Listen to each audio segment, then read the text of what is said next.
रवा हफ्ते कोशिश हुई, राफेल 4 मकबूजा कश्मीर में उड़े और वो जो कुछ करना चाह रहे थे, मिस एडवेंचर करना चाह रहे थे एजाज साहब, उसकी कोशिश में थे। लेकिन पाकिस्तान जिस तरह हमने देखा कि जो राफेल है उसकी भी कह लें कि सामो हवा निकल गई, और उसकी सबसे बड़ी एक जो अक्कासी करता है कि वहाँ पे जो वॉइस एयर चीफ हैं उनका इस्तीफ़ा आ जाना इस पूरी सूरत हाल के बाद। तो क्या राफेल जो है जिस तरह लिया था, जिस तरह ऐलानात किए गए थे मोदी सरकार की जानिब से, इंडिया के पास आकर वो कामयाब नहीं हो पाया, जो अज़ाइम थे वो पूरे नहीं हो पाए एजाज साहब? नहीं, देखिए जी, राफेल बहुत अच्छा बड़ा पोटेंट प्लेटफॉर्म है, लेकिन इस स्टेज पे वो इन्होंने प्री मेच्योरली अपनी एयरफोर्स को मजबूर किया उनकी क़यादत ने कि वो इसको कॉम्बैट के लिए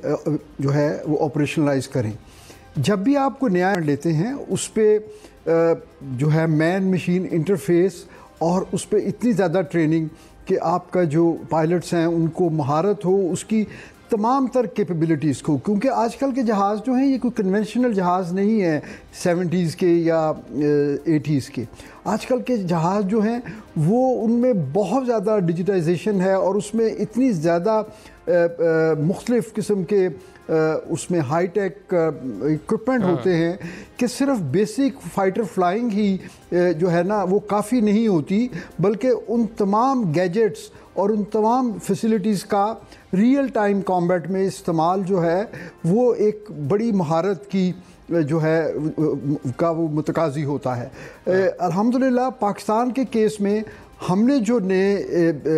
F-16 जब लिए, उसके बाद J-10Cs और हमारा अपना JF-17 पे जो वसी तजर्बा है, हमारे लोग जो हैं वो बैटल हार्डन्ड हैं और उनको अपने इन तमाम हाई टेक वेपन्स और प्लेटफॉर्म के इस्तेमाल की बेहतरीन तरबियत दी गई है और वो हमा वक्त इसके लिए तैयार हैं जी।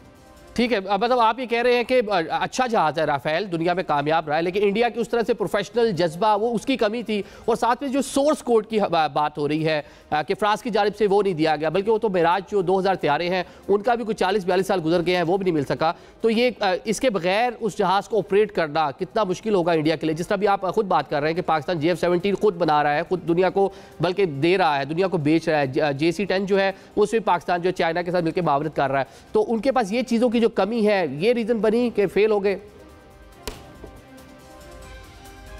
देखिए जी, हमारी फिजाइया की शुरू दिन से जो स्ट्रेंथ है वो हाईटेक इक्विपमेंट नहीं है सिर्फ। अगरचे हमारे जो सीनियर्स थे, हमारे शुरू के जो कमांडर्स थे, उन्होंने हमेशा कोशिश की और जो अपने वक्त का बेहतरीन प्लेटफॉर्म्स और इक्विपमेंट एक्वायर करने के लिए जब भी उनको मौका मिला वो उन्होंने लिया। लेकिन हमारा जो सेंटर ऑफ ग्रेविटी है वो हमारी कॉम्बैट रेडीनेस और हमारी तरबियत है। मैं आपको बताऊं जी, हमारा जो कॉम्बैट कमांडर स्कूल है वो दुनिया के बेहतरीन जो फ्लाइंग के स्कूल्स हैं, टॉप गन जैसे अमेरिका का है, ये उसके मुकाबले का है। और इसका एतराफ़ हम नहीं करते या हम इसका इज़हार नहीं करते। इसका एतराफ़ आप कोई भी एविएशन मैगज़ीन या कोई भी सोर्स आप गूगल करके देखें तो वहाँ पे ये पता चलेगा। और इंटरनेशनल एक्सरसाइजेज़ हम बड़े तवातुर से करते हैं, वहाँ जाके पता चलता है कि हमें हमारे जो यंगस्टर्स हैं उनको कितनी महारत हासिल है। तो ये जो चीज़ें हैं ये ओवरनाइट नहीं हो जाती, और यही वजह है कि जब भारत में उनके senior air chief air force के जो लीडरशिप थी, जब उन्होंने अपनी पॉलिटिकल लीडरशिप को ये चीज़ बावर कराने की कोशिश की